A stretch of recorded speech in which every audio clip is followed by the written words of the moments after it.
பொதுவாக இந்த ராசிகளில் பார்த்தோம்னா உங்கள் ராசியில் ஜென்மத்தில் ராகு, உங்களுக்கு 2ல் வந்து சனி. இது வந்து உங்களுக்கு பிரச்சனைகளை ஏற்படுத்துகிற அதே காலகட்டங்களில் குரு பகவான் வந்து எல்லாத்துலேருந்தும் உங்களுக்கு விளக்கம் ஏற்படுத்துகிறார், எல்லாத்துலேருந்தும் உங்களுக்கு ரெஸ்கியூ கொடுக்குறார்.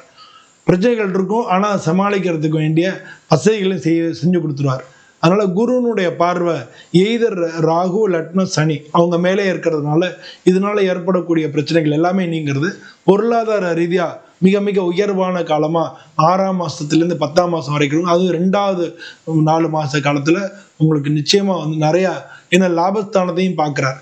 ஸோ வேலை கிடைக்கும், வேலையில் உயர்வு கிடைக்கும், இல்லை வெளிநாடு போகிறதுக்கான வாய்ப்புகள் நிறையா இருக்குது. இந்த மாதிரியான விஷயங்கள் ஏற்கனவே வேலை பார்த்துட்டு இருந்தீங்க, இன்னும் நான் அதிக சம்பளத்தில் வேலை போடணும், அது கிடைக்கும். இல்லாட்டா தொழில் ரீதியாக வந்து பார்த்துட்டு இருந்தீங்க, தொழில் ஒரு முன்னேற்றம் இல்லாமல் இருக்குது, அப்போ புது ஆர்டர் வந்து நல்ல தொழிலில் முன்னேற்றமான ஒரு காலகட்டங்கள் நடக்கும்.